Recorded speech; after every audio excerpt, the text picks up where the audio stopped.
Hello, I'm a day late discussing 2009's Avatar. Recently I did a video extolling the virtue of James Cameron in his movie The Terminator. That film was a study in concise storytelling. By the time 2009 rolled around, Cameron had won an Oscar for Best Director and was allowed more freedom to do as he would. It's good to be the king. Avatar clocks in at a whopping 2 hours and 42 minutes. Granted, unlike most of his other movies, Avatar does take place on another world. So Cameron does have some world building to do. Still, this movie does have some bloat it could trim.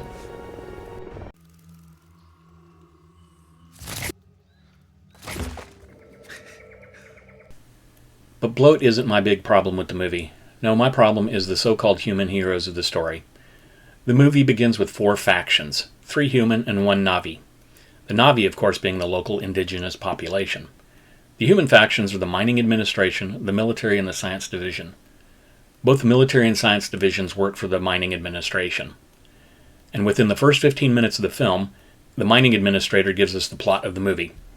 Look, you're supposed to be winning the hearts and the minds of the natives. Isn't that the whole point of your little puppet show? If you look like them and you talk like them, then they'll start trusting us. Come here. I can't. This is why we're here. Unobtainium. It's what pays for your science. Comprendo? We're on the brink of war, and you're supposed to be finding a diplomatic solution.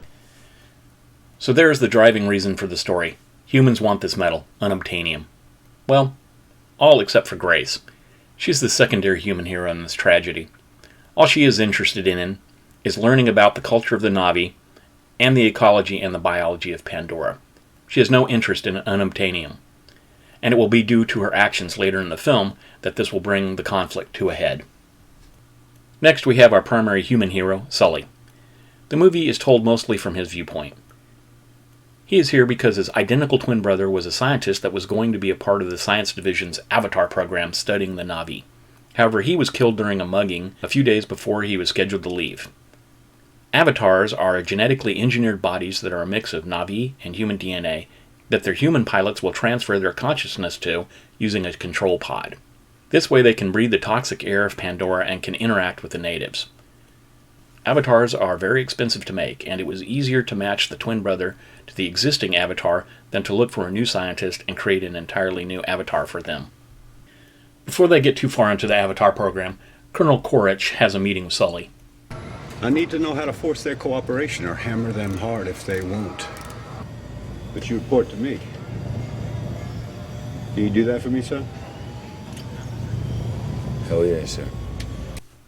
So remember, as you watch the film, Sully has agreed to do recon and intelligence gathering for Quaritch with the hope of a diplomatic solution to the problem at hand, but to also prepare for a military solution should it become necessary.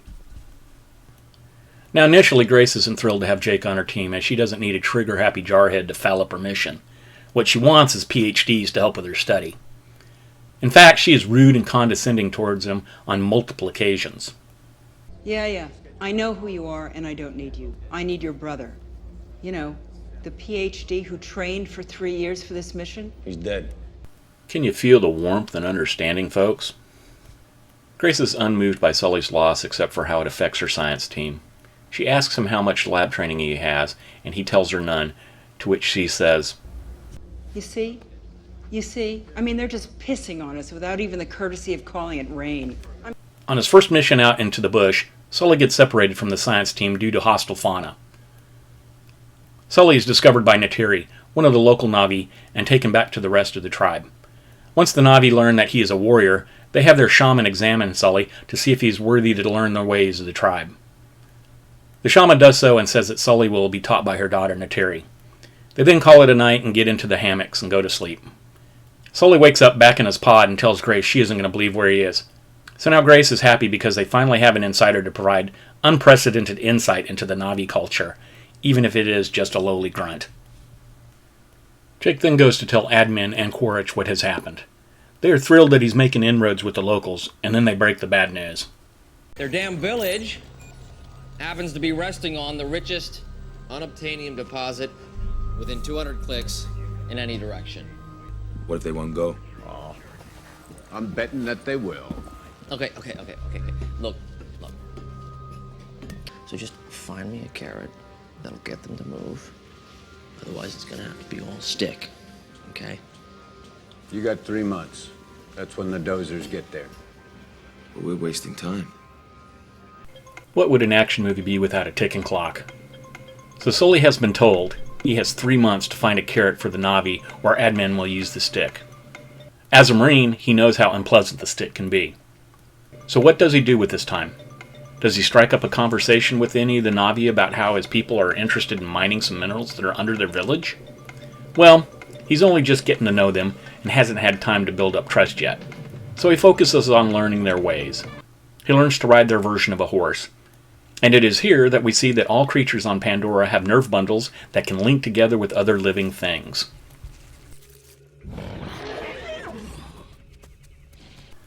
While giving information on the home tree, Sully is seen talking with Admin and Quaritch by one of the scientists who reports it back to Grace. She decides to move Jake and the small science team to a remote location so they won't have any interference from the higher-ups. She's more interested in the science than the mission. And this is probably the key domino that leads to the coming tragedy. As Sully gets to know the tribe better, he gets them to let Grace come back for visits. Neytiri teaches him how to shoot a bow and arrow. She also teaches him about the wildlife and nature, how everything is connected to each other. Once he has a grasp on those things, it is decided that he needs to learn to ride a banshee. Banshees are flying creatures the size of about a small pteranodon. As you can see, it's totally consensual. And of course it will be handy when fighting a force that consists of a lot of air units. But that comes later.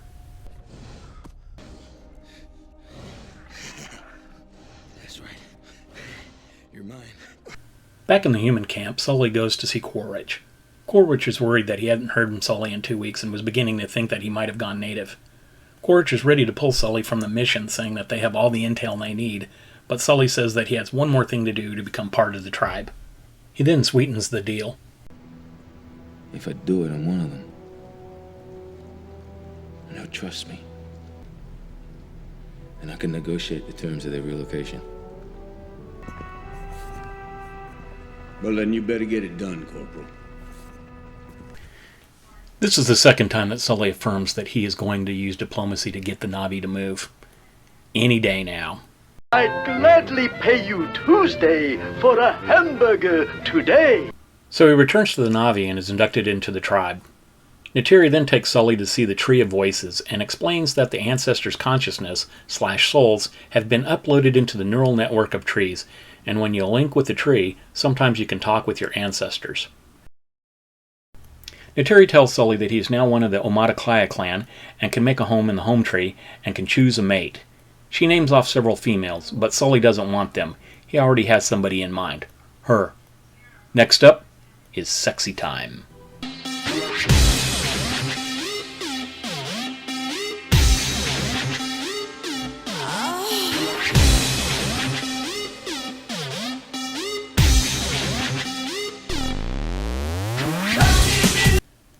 So the next morning as they lay in their afterglow, the Dozers arrive. And I will admit, this kind of threw me because Quaritch didn't mention it in their little meeting the day before. Something along the lines of, "Hey kid, the Dozers are going to be there tomorrow. You better get it in gear." So we have the Dozers taking out some of the soul trees, and Sully finally links back into his avatar and tries to get the Dozers to stop. When they keep going, he climbs up on it and he smashes the cameras that the remote operator uses to see. A Marine sees him up on the Dozer and shoots at him, and he is forced to flee. Sutay is the number 2 in the clan, and he sees that the Dozers are flattening everything in the site and returns to Home Tree to warn the chief. Back at the human base, they pull up the video feed of Sully hitting the cameras and identify him as responsible. Quaritch then says for them to get him a pilot. Grace and Sully try to calm things down with the Na'vi, and Grace is told she is a foreigner with no say in the tribe. And Sutay pushes Sully away because he doesn't want to hear what he has to say. Neytiri comes to Sully's aid, and Sutay puts 2 and 2 together and accuses Sully of mating with her. She was supposed to mate with Sutay later when he becomes chief, so this is going to create all sorts of problems. They fight a bit, and Sully is trying to explain how war with the humans is a bad idea as they are very powerful. Before he can explain that the humans are here for the metal under the home tree, Quaritch arrives at the remote base and unplugs both Grace and Sully from their avatar chambers. They are then taken back to the main base to explain themselves. Those trees were sacred to the Omotekai in a way you can't imagine. What we think we know is that there's some kind of electrochemical communication between the roots of the trees, like the synapses between neurons. Grace explains that the trees are an interconnected network to which the Na'vi can upload and download their consciousness so they can talk with their ancestors, to which Admin replies, What the hell have you people been smoking out there? As you can see, Admin isn't interested in a global biological network of retained consciousness. Then Quaritch drops the hammer. Hey, Doc, come take a look. They're not gonna give up their home. They're not gonna make a deal. Nothing that we have that they want. They're never gonna leave Home Tree. Since a deal can't be made, I guess things get real simple.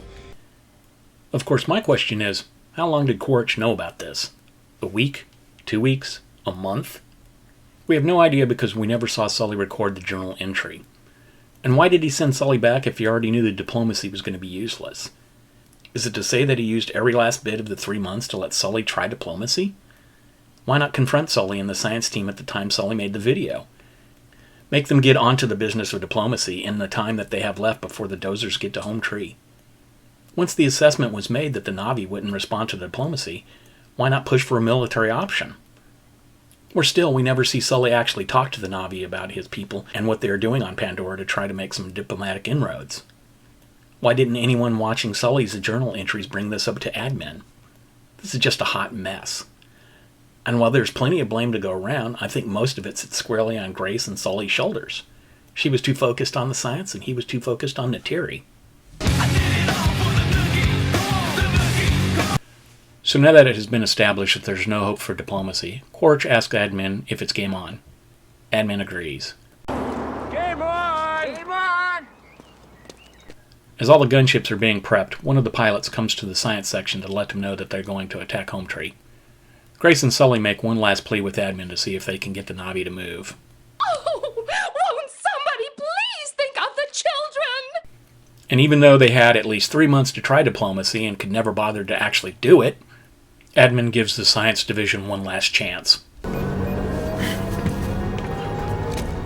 Listen to me. You've got 1 hour. Unless you want your girlfriend in there when the axe comes down, you get them to evacuate. 1 hour.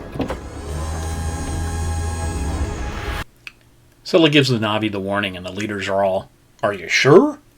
To which Sully replies, he was sent to earn their trust so that they would believe his message. It dawns on Neytiri that Sully must have known about this all along and never said anything about this, and he offers up this weak-ass defense. Everything changed. Okay, I fell in love. So we got here and Sully is the worst of both worlds. As a human loyalist, he agreed to open up negotiations with the Na'vi, which he never did.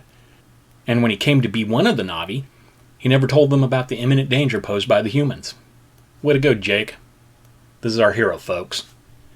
So he and Grace are taken prisoner by the Na'vi as they prepare to go to war, just in time for the gunships to show up. Quaritch has them fire some tear gas into the Na'vi camp under the tree, and the civilians go running, but the warriors take up their bow and arrows and start firing at the gunships, to no avail. Quaritch then decides to up the ante. The gunship fires incendiary rounds into the camp. The rest of the Na'vi begin to flee as well. Seeing the destruction around them, the shaman releases Sully and Grace and asks them to help the Na'vi. Just in time for Quaritch to have the gunships switch over to high explosives to take out the root column supporting Home Tree. Home Tree then falls over, killing a number of the Na'vi, including their chief, as we get a little of this action.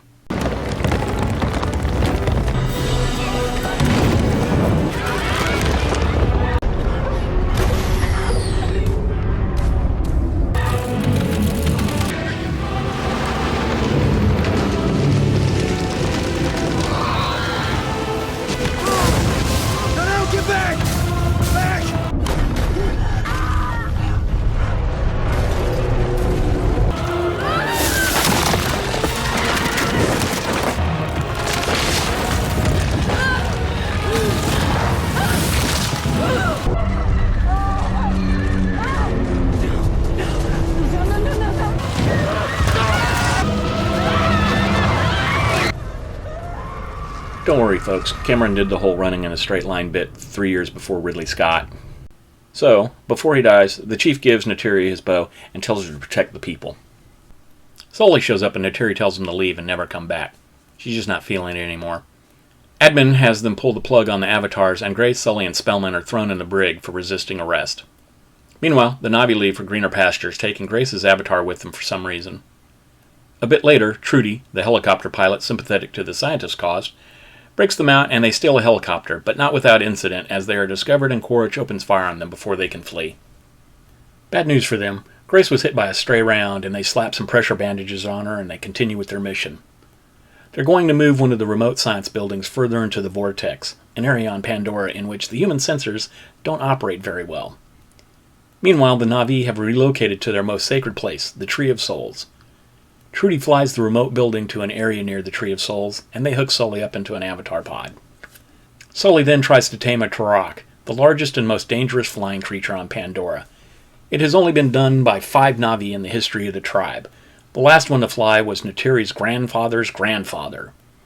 So when Sully appears at the Tree of Souls, riding the Turok, the tribe is suitably impressed and forgives him for the destruction of their home and the loss of many of their people, including Neytiri's father, the chief. So now that the Na'vi are out of harm's way, what does our hero, Sully, want to do? That's right, let's gather some of the other clans and go to war. The Na'vi haven't lost enough already. Their home, their chief, their fellow tribesmen. Nope. Sully's going to convince them that more bloodshed is the answer to his failure to even try to talk to them about allowing humans to mine under Home Tree. But first, they're going to have to try and save Grace first. They bring Grace's human body and her avatar to the Tree of Souls and see if they can use the Tree Network root system to transfer Grace's consciousness to her avatar body. But the root system isn't a direct link, as it is inhabited by Eywa, what the Na'vi call the group consciousness of their ancestors that has been uploaded to the Tree Network. Grace's consciousness is uploaded to the tree,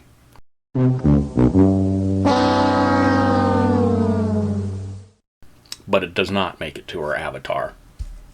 At least, not in this movie. So Sully manages to convince the other nearby tribes to add their numbers to his growing army, to chase the Sky People from Pandora. But this doesn't go unnoticed. Satellite pictures show that the number of Na'vi at the Tree of Souls has increased from a few hundred to over 2,000, with more on the way. Realizing that if they wait too long, they will be swamped by the Na'vi, Quaritch decides they need to attack first. And their target is going to be the Tree of Souls. Dr. Patel, who was left behind to keep an eye on what the humans were doing, notifies our human insurgents that Quaritch and company are going to attack at 6 in the morning tomorrow, and they are armed with everything they've got. So Sully goes to the Tree of Souls and links with it to pray to Eywa for help. Neytiri shows up and tells him that Eywa does not take sides, she only protects the balance of life. Son, you're on your own. 6 a.m. comes and the human forces head for the Tree of Souls.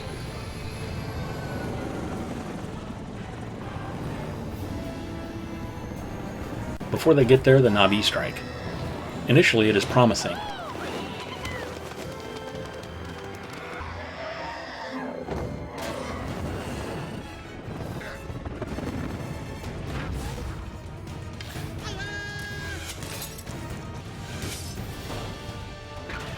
But the tide quickly begins to turn in favor of the human forces.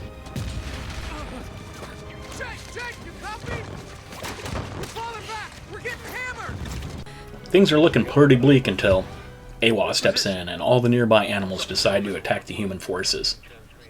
Things quickly go downhill for the humans at that point.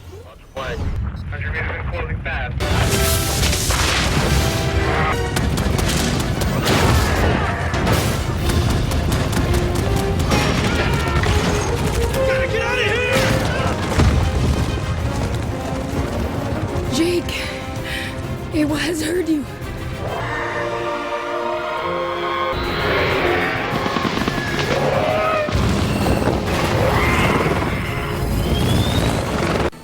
Sully attacks Quaritch's ship, damaging it to the point that Quaritch has to abandon it in one of the marine mech suits. Quaritch lands near the remote site and heads for it, but Neytiri shows up on one of the Panthers and the two fight for a bit. Quaritch kills the Panther and Neytiri is partly wedged under the dead Panther. Sully then shows up and he and Quaritch fight. Jake does well, but eventually Quaritch gains the upper hand. Just as he is about to kill Sully's avatar, Neytiri gets free and sinks 2 arrows into his chest. She then rescues Sully before he dies from breathing the Pandoran atmosphere. Most of the humans are then kicked off the planet, with only a couple being allowed to stay. And then the Na'vi try to transfer Sully's consciousness to his avatar. This time it is a success. The end. So where to start?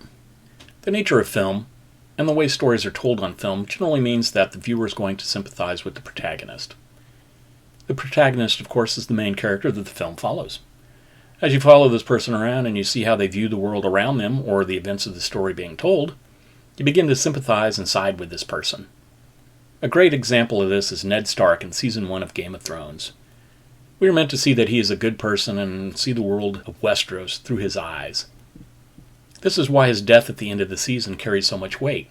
He was our main character, our hero. Who's going to save the day now? This is also why I both love and hate the movie Goodfellas. It's such a well-made and interesting film, but none of the main characters are good people. They're good fellas. Mobsters. All of them are neck-deep in thievery, extortion, and murder, and I hate feeling sympathy for Henry Hill. So in Avatar, our protagonist, of course, is Jake Sully. We're supposed to feel sympathy and empathy with him, and when he switches sides to the Na'vi, our sympathies are supposed to follow him. It doesn't hurt that people generally like to root for an underdog as well. Sully is a paraplegic, and the Na'vi haven't advanced beyond riding animals and bows and arrows. Never mind the fact that, as I have shown, this idiot never tries to open negotiation for the Na'vi land. Even when he is reminded repeatedly that should he fail at diplomacy, then the human forces are going to turn towards violence. And then, of course, when his sympathies change, he doesn't warn the Na'vi that pain is coming. He doesn't even give them a chance to say no. He just assumes that the Na'vi aren't interested in anything that the humans have. There could have been a chance that the Na'vi might have said yes, however small. We'll never know. Heck, if the humans knew the answer was no before they arrived at Home Tree, they might have even given the Na'vi a display of their might in a neutral location. Leave, or this will happen to you. But Sully's action denies either side of these responses. And on top of that, he then calls for war after Home Tree is destroyed. As I have previously stated, all the casualties and deaths that occur, both for the humans and Na'vi, rest squarely on his shoulders, with some of the blame going to Grace, as she too was told by admin that her team was there for diplomacy. Then there's the conflict. The humans want unobtainium. But why? Why is it so valuable? What do the humans need it for? Is it a power source? Is it a material that aids in interstellar travel? We're never told in the movie why the humans need it. Just that it is valuable. On the other side of the conflict is the Na'vi and property rights. I think most people are quite sympathetic to the idea that you own your own land and are not thrilled with the prospect of someone else coming along and saying, "It's ours now, get out." I know I wouldn't be. Just about everything in this movie is made to make you feel sympathy towards the Na'vi. You never see any intertribal conflict between the clans. When they kill an animal, they thank it for the sacrifice it's made to help bring nourishment to the tribe. When they bond with mounts, it's two minds joining to achieve a goal and not the rider dominating the mount. They live in perfect harmony with their environment. So why wouldn't Jake side with them? But this is just fiction and not a documentary. The information provided is intentional. We are meant to believe humans bad, Na'vi good. And Jake helps free the Na'vi from their human oppressors. Except the humans aren't oppressing the Na'vi. Up until the humans arrive near Home Tree, we don't see any interaction between the two races, except for Jake and Grace trying to learn the Na'vi ways. The Na'vi have free reign of the planet. The humans stay mainly to their base and whatever mining sites they have. But, I hear you say, Jake is a hero. Well, Home Tree and the dead, they might have a different take on that.